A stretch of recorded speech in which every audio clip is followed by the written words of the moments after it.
I thank you very much for tuning in to the No Fruit Podcast. Today, I would like for you to think about this, that some people, they just survive life, while others learn how to grow through it. So today, we're joined by Albert, a transformational voice who helps people turn pain into purpose and move from simply existing to living a life that is truly fruitful. Let's talk about it right after this. Let's talk about love and marriage the way that God intended. Life experience, here we share it. The No Fruit Podcast. Tune in from any platform. No Fruit Podcast. We'll help your spirit transform. So I want you to know that our guest, as a speaker, mentor, he's a transformational voice helping individuals move from survival mode into a purposeful, fruitful living. And his work centers on reframing pain as a catalyst for growth, guiding people to uncover meaning in their struggles and joy in their evolution. So he doesn't just talk about transformation, he embodies the journey from surviving to truly living. So I want to welcome Albert to the show. Welcome. Well, thank you both. I'm really happy to be here. Thank you, and we're excited to get this thing moving because we have a lot of information we want to share today. So, Albert, I have a question. When someone is in survival mode, what are they holding on to that's actually keeping them stuck there? Well, when you're in survival mode, you're just kind of rolling with the punches and just going along on your day. You're not Mhm. necessarily learning from your pain. You're not necessarily adapting to it. You're just almost like taking a learned helplessness mode to it, where it's like, okay, I'm just going through the motions. I might, wake up. I might, go through the motions of my day, go to my job, go do whatever I need to do. But I'm not. I may be depressed. I might Mhm. be feeling, bitter. I may be snapping at people. I could a whole host of things I could be doing if I was just, surviving. And usually when you talk to people and are going through those struggles, and you'll hear them say like, "Oh, it is what it is," or "This is the way it has to be." Well, no, who said that? And that's sort of like where we need to get out of is like, well, okay, you know, we we can sometimes control what's going to happen to us. That you know things are going to be thrown at us all the time. What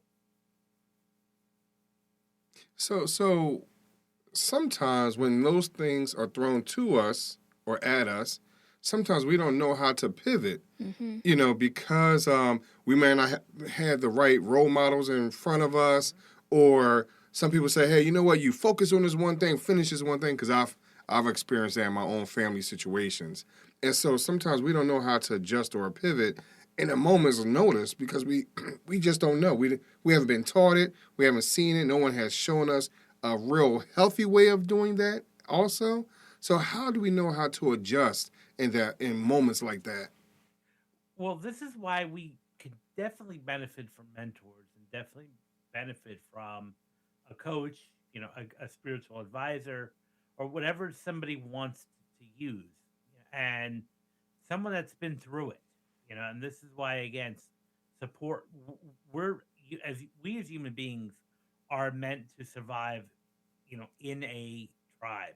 We're Hmm. not meant to do this alone, and so that's the biggest thing is learning to rely and trust other people to help us through it, and being able to have a couple people on speed dial that we can say, hey, having a tough day today, or I need to talk, and that's one thing. And I think a mistake a lot of people make is I need to do this alone, Hmm. and you don't.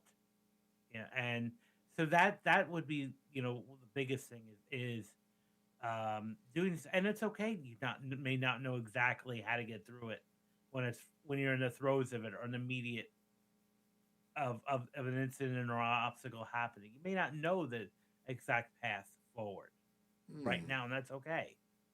But the important thing is at least you're not taking that resignation solution where it's like, okay, I'm just gonna give up. I'm just gonna throw my head under the covers and and pretend like it's not happening. Mm. Yeah. I think both you and Maurice kind of hit something. Well, at least it struck a nerve with me, was of doing a lot of things on your own and feeling as though that you have to do that, whether it's societal that's telling you have to do that, or if it's our TV shows and things that we look at that tells us that, hey, you have to be that superhero, that you have to be that, even when you look at, again, superheroes, a lot of them have that cape and they're doing and saving the world independently. There's a few, groups that do it together, the Fantastic Four, and they all have their own things that they bring to the table, but they're unique in that. And so tell us a little bit about, again, this tribe and how do we get away from wanting to do everything independently and on our own and having that Superman or Supergirl, woman vibe. Well, the one thing is we learn a lot of these patterns from our childhood. Mm-hmm. Now, obviously, we're born, everyone is born with two parents who ideally are supposed to be the model for us. Mm-hmm. And ideally are supposed to, show us that we can rely on other people, but that's not always that easy a lot of times, or it's straightforward, or, maybe our parents weren't available to us, in the way that we needed them to be. Mm-hmm. So, so then we kind of, we were alone as children, so then we just assume, okay, this is how it is. So, but if you go back to our ancestors, and I'm talking like, hundreds of years ago, when we were in the hunter-gathering tribes, the only way we survived was being a part of a community. The lone person rarely survived because, either A, we couldn't hunt, or we were, susceptible to prey. We weren't protected. We were out like an open season. Right. So we need to survive. And again, that tribe now can be, it can be your family. Maybe it's not your family. It could be a community, a fellowship group, whatever it is that you need to survive.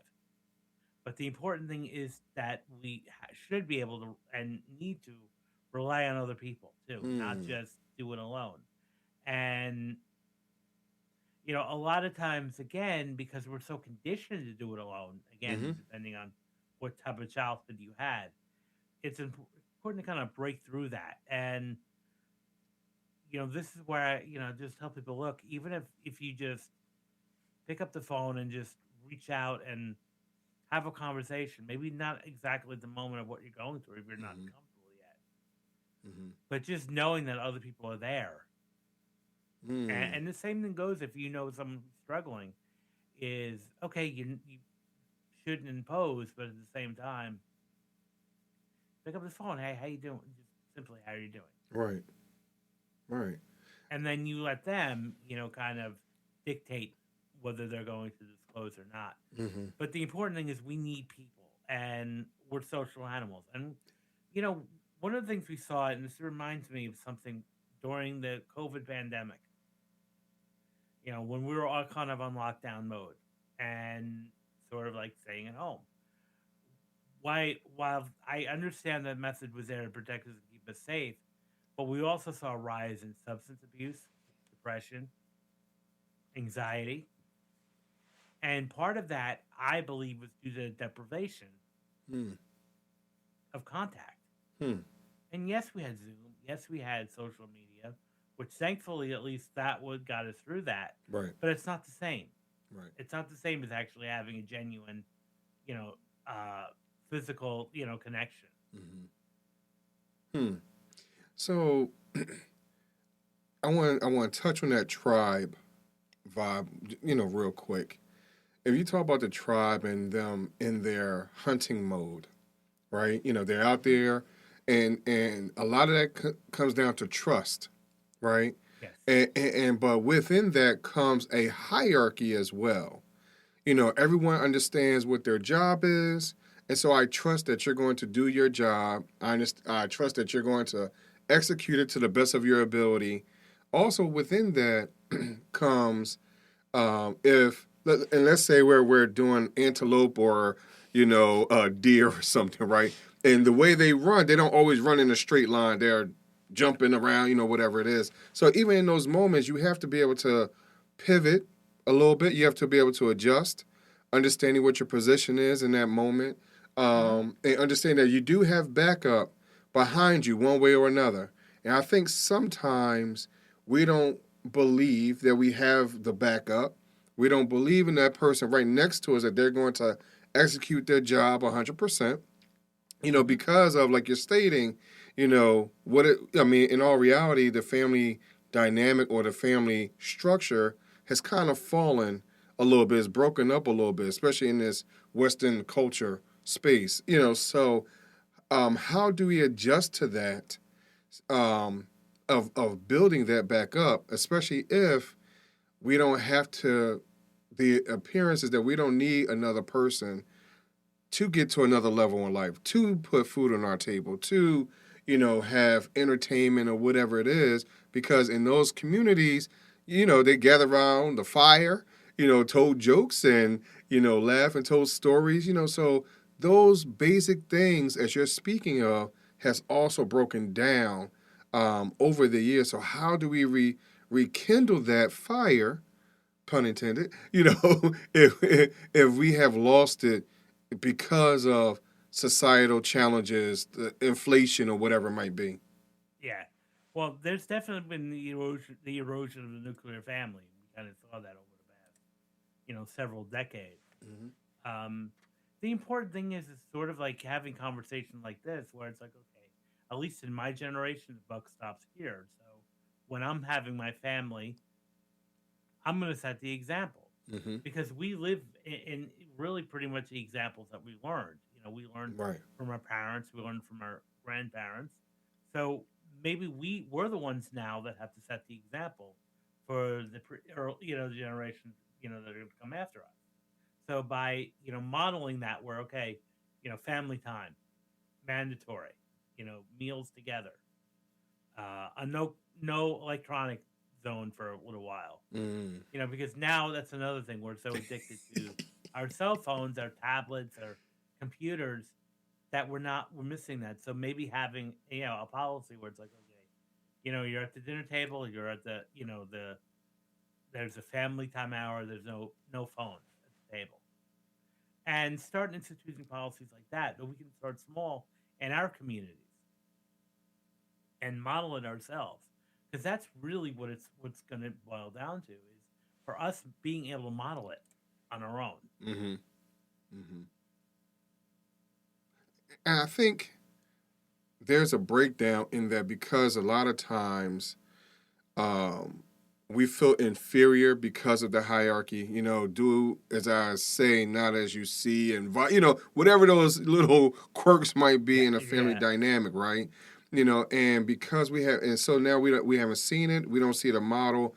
Like my wife and I, we've been married for 25 years, and so the thing is that when we take a step back, because we did not have that example necessarily in our lives, like immediately, we don't know how to deal with conflict. We didn't know how to deal with conflict. We don't know how to deal with difference of opinion. We don't know something basic as, what, I don't like to eat peas. Like, and so, so difference of what we like to eat and how we like to eat, whatever it might be, and so sometimes because of that lack of example, we don't know how to build that up. And we've been told so many different times, just sit down, you're a child, sit in the corner, or whatever the situation is. And so we don't feel like we have power in our voice. We don't feel like we have power in our position. And then we get to a certain level where now all of a sudden we're lashing out. We're misbehaving or whatever the situation might be, because we don't understand the structure, the discipline, the responsibility, and or at the very least respect. So how do we even get that or gain that respect, especially if we feel like we no longer have that space and we don't feel like we have power in our voice? Well, the first step is to just even admit it. Look, I think a lot of times, like, couples, when they're when they're in, getting together and they're having a bit of conflict, first know that having disagreements or conflicts isn't a bad thing, Mm-hmm. and it's not a failure. It's part of human nature. Um, the key though is to acknowledge it. Okay, this is what I'm doing, and this is how I feel, and then just practice by having those open communications, like even talking about food preferences. Like, okay, this is what I like, and this is what I don't like, and I think what we also have to do in that situation is not take it personally. Just Mm. I may like a certain food, my partner may not, Right. but that's not a reflection on me or my partner. Mm-hmm. That's just how it is. And I think just sitting there and having those open communication, and even just making it a policy where you're not going to go to bed angry. Mm. Like, okay, you'll do whatever it takes to at least work out, because a lot of times, even in communication, misunderstandings and builds up.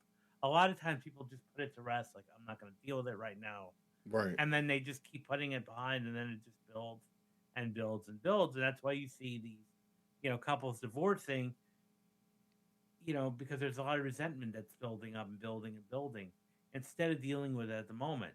Mm-hmm. Mm. And looking at it from okay, this is my perspective, this is how I feel, let's talk about what you're feeling right now. And because a lot of times, there may be disagreements, but I've often noticed that sometimes couples are really saying the same thing. Mm. They're just in their own way. So, and they want the same thing. So I think having those conversations and talking, so making a policy, even like, we're going to talk it out, before we go to bed, that we're okay, Mm. and the same thing goes with our children, and the next generation is just learning to talk it out, because the biggest thing, especially for men, is we were always taught, hold it in, be a Mm-hmm. man, man up, which Right. is really, I think those two words, man up, are really toxic for the male community. Mm. We need to have these conversations where it's like, okay, it's okay to express ourselves. It's okay to express disappointment. Mm. Because I think a lot of times, especially when we were raising our kids, like I said, I grew up in the late 70s, early 80s. Mm-hmm. It was old school then, and you didn't disagree with your parents, even if you thought something was bad, you could, you got in trouble, Right. even for thinking it. Yeah. And I think we've got to get out of that a little bit and saying, okay, obviously, we need to model respect and teach respect, but at the same time, not dismissing or trivializing our child's feelings, Mm-hmm. and Mm-hmm.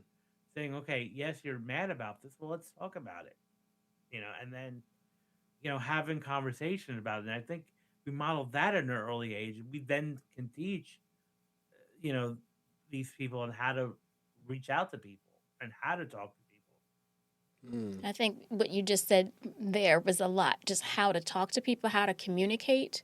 Because a lot of times, as you know, because you're a psychologist, a lot of people are talking so that they can say their next point and not necessarily listening to what someone is saying, and digesting what is said. And then just even with the flow of communication, because my husband and I, Maurice and I, we'll talk, and I have a different style than he does. So I will listen a lot and digest, and it takes me a while to process things before I am able to have a response. And it's taken some time for me to understand that about myself, and then two, for me to express that to him and say, wait a minute, I'm thinking about what you said. Yeah. Let me digest it a little bit and come up with how I want to say it clearly, so that it doesn't derail the conversation or anything like that. So how do we do that as couples? How do we do that in relationships when it comes to our children? Because like you said, a lot of times we want the same thing. We want a happy ending in this. We may not like peas, and we can have a discussion about that and why that is. But how do we do that effectively? Yeah, well, I think just being patient and Another mistake, I think another error a lot of couples do is they mind read. Mm. They think, okay, you should know this.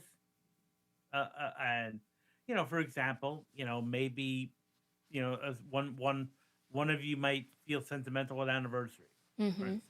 The other one, okay, maybe not so much. And then, you know, then what happens if the anniversary rolls up and it's not much of a big deal? The one who thinks it's sentimental is going to think, well, they don't love me anymore. I expect this and this. And sometimes I have to say, well, did you explain that? Did you really go through, how much this means to you? Mm. And, so I think a lot of times we assume, and assumptions are really the main error that we all do in interaction. We assume people are going to think a certain way. And, sometimes we're not. And we sometimes even have to train them in a sense of how to respond. So training people how to respond to you, and then they're going to train you in how to respond, how you to respond to them. So it's about patience and having that open communication, having talks, Mm-hmm. you know, uh, uh, most of the time, and again, even talking through disagreements. And there's nothing wrong with even saying, hey, I need a couple of minutes to process what you just said. Give me, whatever I need to take, 15 minutes, an hour, and then I'll come back with you. And having that expectation, because everyone has their own unique style of interacting and solving problems. Some people are more, talking it out with other people. Sometimes it's even just talking it within ourselves, like a private speech Mm-hmm. in a sense, and internally, and then we're okay. And that's why I think a lot of the couples that survive versus who don't is they have these conversations. It's not about having conflict, and 'cause I think conflict is a part of life, and there's going to be disagreements. But I think not letting them escalate is also the key too. Mm-hmm. By dealing with it right at the moment when it's happening. I think sometimes, as it's happening, sometimes we get too emotional at times, and so our emotion blows up. And then while that individual is speaking, and so maybe this is something you might want to think about, Albert. Is there a book that can decipher hieroglyphics, Greek, Latin, and something all at one time? Because a lot of times when we're having these conversations and you're in an emotional state, you feel like that person's speaking every single language that you never heard of because you're so caught up in the moment, or can be so caught up in the moment. And so one of the things that Kafa and I had, done early on was, we'll come and say, hey, can I talk to my best friend real quick? I don't need the wife. I don't need the girlfriend. I just need my best friend. And then maybe and speak maybe not so much as plainly as you would as it was your best friend, but close enough where I'm like, hey, listen, I'm in this situation. What would you do? And a lot of times, if you're talking from a friend perspective, you'll answer differently than you would in a relationship. Yes. So I think some things, or sometimes you might need to pull back on the title, if you will, because sometimes the title gets us caught up as well. So I think there's some things that I know that we've tried that has helped out in a few, at least for myself, a few moments where I've been able to see things from her perspective, and it made me really think about what I'm saying and not being so judgmental, maybe not so direct in some situations, and confrontational. So go ahead. I'm sorry. Yeah, no, I think what's really important is to not respond at the whim of emotion, because that's where we're going to say things we're going to regret. And the reason we regret it is because we don't really mean that. Right. We're reacting out of emotion. So a lot of times do what you need to do, whether it's, again, taking that walk, taking that 15-minute, I need to just be alone for a moment. And then doing deep breathing, because a lot of times when and I've noticed too, when sometimes I'm going to throw some emotion, I'm starting to spiral Mm-hmm. sometimes. And then once I calm down, it's like I have a whole nother perspective on it now. Right. So I think that's the key too. Like, okay, I need to calm down first. And now I'm going to have, now we can have a conversation, Mm-hmm. and I like the idea of the third person, my friend, this and that. You can even have the conversation with yourself because one thing, and I've noticed this too about myself, is we're great at giving advice to other people. Right. But to take our own advice, Mm-hmm. it's almost like that goes out the window. Mm-hmm. And so I think sometimes even just having a conversation, even internally, as a third person, Right. and just, you know, doing that. And I think, again, there's some people who say that we shouldn't be talking to ourselves. I think that's very important. That self communication. I think that's extremely important. So I'm gonna say something about that real quick before we end off the show. There are a lot of times that we don't realize that we actually talk to ourselves and we answer ourselves in a moment. You know, whether it is like, oh man, I didn't mean to burn this rice. Why did I burn this rice? Those type of things. So we have these conversations with ourselves anyway, just not always recognizing that we're actually doing that. And so I think that's a key point Yeah. that you're bringing up. Well, and being compassionate with ourselves too. It's like, okay, why did I burn rice instead of saying, "Oh, I'm an idiot"? I'm this. And Right. Like, okay, well now I know not to put it the next time I make rice, not to put it on this setting, or not Right. to, boil, put it in the pot this long. Okay, so I think also taking our mistakes as feedback, Mm-hmm. rather than as errors or things that are completely wrong with us. It's about being able to just internalize, our failures as feedback and take that as moving forward, and even as a couple, like, look, we're starting, and that's one thing you can look up. We're starting something new. Where there's only one perfect person that ever roamed the planet ever. Yeah. You know, we're not that. Right. So, and that's the important thing too. I think that I think the key point of all of this is just to have the realization that, look, we're not perfect. Okay, we're human beings. Right. We're gonna make mistakes. We don't have all the answers, and I think a lot of times we try to just rough it up, and I'm gonna do everything myself because I know everything, and I don't need anyone else, and that's a big mistake. Right. Right. So if those of us that are, constantly having these mistakes, we don't know how to talk to ourselves, let alone someone else, we don't, and a lot of times we don't like that feedback, because we don't like to look ourselves and we don't like to look in the mirror, right? And because we don't like what we see in the mirror as well, so if someone is struggling with that, Albert, where can they find you to talk to you and help you, I'm sorry, where they can find you so you can talk to them and help them move along and find your content, all that type of stuff? So you can follow them. You can go to my website, albertbramante.com, and you can also find me on LinkedIn, Instagram. I'm on all the socials, and I'm vocal a lot on them. And it's very easy to get a hold of me. And certainly, you definitely should not do this alone. Mm. And whether it's myself or any other type of advisor, I would really reach out. And I would have a small tribe of your own. If you don't have one right now, go out and make one. Mm. Right. And since we're talking about, coupling up with someone else and getting a tribe and doing things not independently, but with someone else, the one last question I would love to ask you, Albert, is if you could sing a duet with anyone in the world, living or deceased, who would you sing that duet with? Oh, that's a good question. I do have a lot of good people I like. I would have to say, Frank Sinatra. Frank Okay. Sinatra, yes, Frankie. I don't know if he would enjoy it as much as I would, but because one thing I was definitely not blessed with was vocal skills, but that's what I would enjoy that with. Nice. Great. Nice. Thanks for sharing. Yeah, right. But I thank you very much for coming on the show. We greatly appreciate it. Yes. And I really appreciate both having me on here. And thank you for inviting me.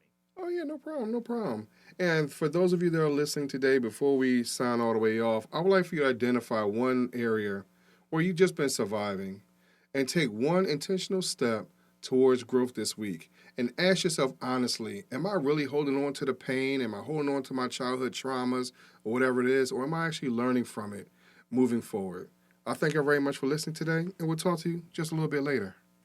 Thanks for tuning in to another episode of the No Fruit Podcast, where we bring you fruitful conversations, ripened wisdom, and love that's deeply rooted. If you enjoyed this episode, don't forget to subscribe, leave us a review, and share it with someone who could use a little inspiration in their day. Until next time, stay rooted in love, and remember, every seed you plant today shapes the fruit of tomorrow.